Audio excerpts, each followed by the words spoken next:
Well, Uber's already asked you to write to your congressman and oppose a tax, and now Lyft is doing the same thing. Hey everyone, this is Kevin the Apptrepreneur, and it dawned on me. Lyft is going public today. They start $72 a share. I'm actually going to be making a bonus video this evening to discuss how well or how poorly it did in the stock market. So you know what? We're going to talk about that later. But in the meantime, Lyft, as always, has followed Uber's lead. No, they haven't cut the rates, although I suspect that's still coming. What I'm talking about is this: take action against rideshare sales tax. This will probably sound familiar. We need your help. The state legislature is back in session and lawmakers are targeting rideshare with good reason. The Georgia General Assembly is considering legislation that would add sales tax to all rideshare trips, the highest rideshare sales tax in the U.S. This means passengers could soon pay significantly more for every Lyft ride, leading to fewer trips and lower driver earnings. So yeah, if passed, this tax would take over $30 million out of the pockets of Georgia drivers. Okay, Lyft, where did you come up with that number? Last I checked, they're taxing the passengers, and you're charging the passengers a tax. Where's this coming out of our pocket? Are you going to charge us that tax? Is that a threat? I don't know what's a threat and what's not a threat anymore. In the meantime, we're exploring opportunities to make driving more affordable, like our latest initiative, Lyft Driver Services, which is designed to save you money and make driving easier. Oh yeah, I actually have a lot to say about that, but Monday or maybe Saturday, we'll see. Help us protect your earnings by calling your senator to oppose the rideshare sales tax. Send a message or call your senator. Well, look, Lyft, I hate to burst your bubble, but this isn't going to hurt drivers' earnings. Do you know how many rides they get every hour? They are for certain not hurting. This will not hurt them. They are hurting because you dropped the rates. I meant to say they're not hurting. I mean, they're not hurting because of this. They're hurting because you dropped the rates. A tax being passed, whatever. A few less people will ride, but it's still going to be cheap. Everyone will do it. You just don't want to pay the money. You don't want to get taxed. This line about this taking over $30 million out of the pockets of Georgia drivers, it's only going to take money out of the drivers if you take it out. Now, here's the thing. Lyft has done a couple things that I like recently. We're going to talk about them on Saturday or Monday. This Lyft Driver Services, yes, that's a real thing, and it is helpful, but at the same time, it's totally patronizing. Like I said, it's complicated. But I don't know.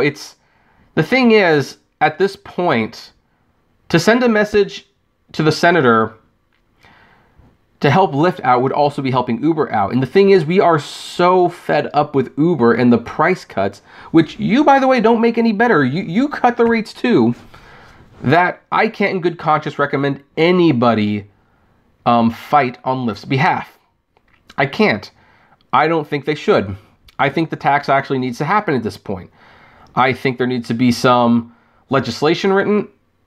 I think the rideshare companies need to be classified as transportation companies. If they are classified as transportation companies, there's a set of rules. We already know what they have to follow. We already know that people in the taxi industry made money before Uber and Lyft came along. I think that's all that needs to happen, and a lot of things just get fixed at that point.